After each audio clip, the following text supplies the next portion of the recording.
Mais pour l'heure, il y a une autre bombe que tu nous as livrée il y a de cela quelques jours. Fier, c'est le titre de la chanson. Samedi dernier, elle est sortie. De quoi Enzo Cashmere a-t-il peur? Regarde, tout est dit dans le son.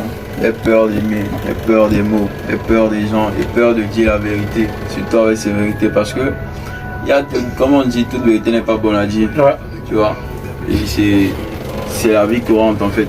Tu peux pas dire tout ce que tu penses. Bah, ici, moi par exemple, je dis tout ce que je pense, tout ce qui est dans ma tête, ou bien tout ce qui est dans mon cœur. Regarde, ça va, tout le monde va pas forcément prendre ça de la bonne façon, tu vois. Du coup, on essaie de garder en tête ce qu'on pense, mais on parle peu, tu vois, un peu long. C'est un peu plus dans l'optique. Du coup, je dis en musique, c'est que j'aimerais dire dans la vraie vie, mais dont j'ai peur, tu vois, un peu. Et dans le premier couplet de la chanson, puisque tu le disais tantôt, dans le premier couplet de la chanson, tu dis que tu as peur de l'amour. Ouais. Pourquoi l'amour t'effraie? Ouais, c'est un sentiment, c'est le plus grand des sentiments. Ouais. Parce qu'il peut sauver toute une vie comme il peut détruire tout un pays. Tu Ouais. vois un peu. Donc il faut avoir peur de l'amour, frère. Comment tu Je ne dis pas qu'il ne faut pas aimer. aimer? Ouais. Il faut bien sûr aimer, c'est important d'aimer, même c'est la meilleure des choses qui puisse arriver à quelqu'un dans la vie, d'aimer les autres.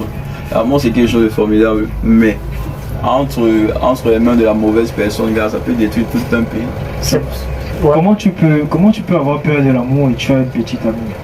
Ouais, il ne fait pas les choses. Moi je l'aime, je n'ai pas dit que je ne l'aimais pas, j'ai Ah, ok. peur d'aimer, mais j'aime. Ah ok. Voilà, tu parlais d'avoir peur de l'amour, d'avoir peur des mots. Et tout à l'heure, quand tu expliquais le titre de la chanson, tu parlais surtout d'avoir peur de t'exprimer. Est-ce que c'est le sentiment que tu ressens au quotidien, de dire j'ai des choses à dire aux gens autour de moi, mais je ne peux pas les dire parce qu'après ça va créer un certain nombre de choses que je ne vais pas pouvoir contrôler? Ouais, c'est exactement ça. Parce que il y a les choses, regarde, l'être humain est comme ça. L'homme n'aime pas écouter ce qui est vrai en fait. Parce que si tu dis, en fait, tu peux même parler même, tu peux ressentir un truc, tu parles, mais il ne sera pas forcément bien pris. Mais les gens ne vont même pas essayer de comprendre même ce que tu veux vraiment dire. Ils vont écouter, mais ils ne vont pas comprendre. Donc ça sert à rien de trop parler même parfois.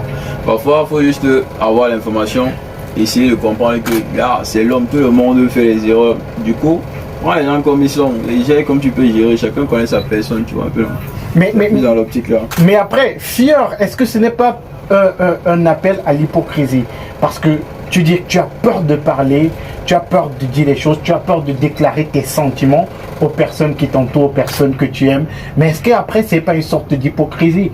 Garde, ton comportement ne me plaît pas, je garde ça pour moi parce que j'ai peur de parler. En vérité, gars, c'est de l'hypocrisie.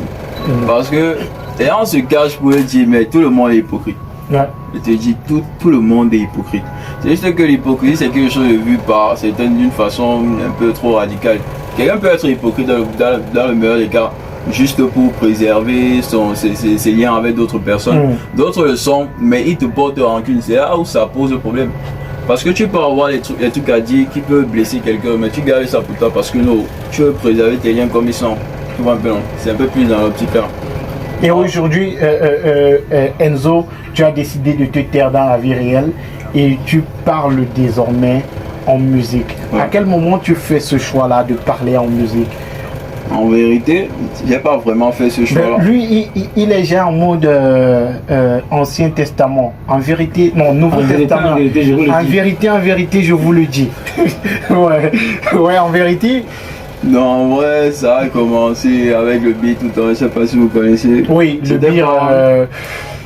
Oui, le beer. C'était pas mon choix, moi. À la base, moi et Patrick, je l'ai rencontré après un show qu'ils avaient ici à Trésor Hotel, à 8 ans. Avec Ténor, merci pour la pub. Et tout. Ouais. Et donc, après leur concert, moi j'ai kiffé. J'ai cherché l'artiste, j'ai vu, il tournait son clip. Je suis arrivé le jour du clip, le gars m'a demandé si je faisais moi aussi la musique. Je lui ai dit que non, moi je fais pas la musique. Mais il y a quelques grands frères qui s'essayent dans le domaine. Et ils me demandent pourquoi toi tu ne rappes pas. Il dit que gars, ça me tente pas trop. Je suis pas sûr que pas sûr dans cet art-là. Alors il me dit, c'est pas grave. On va essayer de voir ce que ça peut donner, tu vois. Et comme c'était un improvisateur, chaque jour, quand le partenaire l'a rencontré, il met les instruments là, il rappe. Et quand tu vois quelqu'un rapper, tu as aussi envie d'essayer. Petit à petit, j'ai quand même vu que garder quand même le truc en moi, que si je force un peu, ça peut donner. Et voilà où je suis aujourd'hui. Et où tu es aujourd'hui, beaucoup de personnes disent que tu fais partie du top 5 des meilleurs rappeurs On ne connaît surtout de pas. ta génération. On ne connaît surtout pas. Bon, en termes de talent, généralement, on a pour habitude de dire que c'est pas le plus populaire qui est le meilleur. Ouais. Voilà, beaucoup de gens disent que tu fais partie des top 5 des rappeurs de ta génération au Cameroun. Qu'est-ce que tu penses de ça? Gars, en vrai, non, moi je me suis côte dans ma tête, frère. Ah, tu Parfois, penses que moi-même- tu es le moi-même- meilleur rappeur de ta ouais, génération? non. Parce que quand je regarde l'écriture d'autres rappeurs, moi j'apprécie tout le monde qui écrit. Ouais. Je suis l'un des rappeurs qui est plus fan qu'artiste. Ok. Parce que j'écoute tout le monde, new school, old school, gars, il n'y a pas de préférence. J'écoute tout le monde, je connais tous les vrais rappeurs qu'on est censé connaître au Cameroun. tu Ok, vois un peu, hein. les vrais rappeurs. Ouais, moi il est considéré comme ça, parce que c'est les grands frères que je respecte, même les gars de ma génération. Moi j'écoute tout le monde du coup. Je peux dire que moi je sors d'une bonne école, je peux dire ça comme ça. Ok. Ouais. Donc tu penses que tu es le meilleur rappeur de ta génération. Ouais. Tu prends le trône à NJR. D'accord. Moi ça va sur les de la même génération. Je ne sais pas si on est de la même génération, mais moi ça va. Là, quand j'ai parlé de NJR, tu as dit AK. Pourquoi c'est C'est AK? un gars que je respecte beaucoup.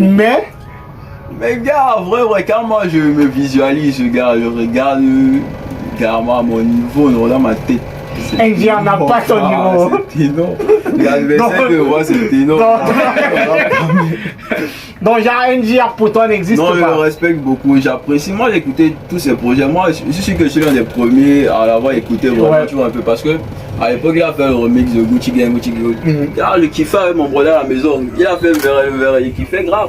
C'est un artiste que je respecte, j'apprécie beaucoup et c'est son dernier projet réussi. Il a Ouais, kiffé. dans l'album. Ouais, mais quand on parle de rap, gars, c'est le rap, le vrai rap. Parce que lui, il a bien commencé le rap, mais après, il a lâché le truc. Il est dans le dombolo. Maintenant, il s'amuse à faire de la commercialité comme il Ouais. dit. Gars, moi, il veut le rap, frère. Donc- C'est vrai qu'on s'essaie en temps, il sait aussi de vendre la musique qu'on fait, mais quand même, gars, on rappelle pas se perdre. Enzo Kashmi, ces derniers temps, dans la new generation, il y a beaucoup de clash. Vraiment. Le dernier en date, puisqu'on parlait d'NJR, c'était NJR contre Chapat. Qu'est-ce que tu penses de ces clashs-là? Il est pas la vraie. Gars, vrai, le vrai. Il y a beaucoup de personnes qui vont dire tout, Chapat a tué le truc, Chapat a tué le truc. Mais gars, moi, je préfère plus NJR. Parce Chapat. que il mettait son délire, frère. Et quand Chapat a voulu essayer de le suivre dans son délire de sim, gars, c'est vrai que c'était chaud, mais ce n'est pas ça, gars. Ouais. À c'était un moment, tu kiffes. En fait, c'est que le gars balance les trucs qui sont importants, mais il ne dit pas ça de la bonne façon, tu vois. Il te lâche des punchlines, genre comme s'il était en train de parler. Alors que quand tu vois NG, il dit quelque chose, tu vois qu'il ressent ce qu'il dit. Il a la rage dans ce qu'il fait. Sa musique a de l'émotion, tu vois. Que, par rapport à Chapat, il fait juste dans méchant. Ouais.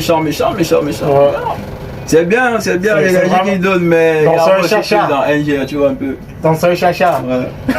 Moi, je dis pas. C'est toi qui l'as dit, moi, Tu as validé. je valide ta théorie.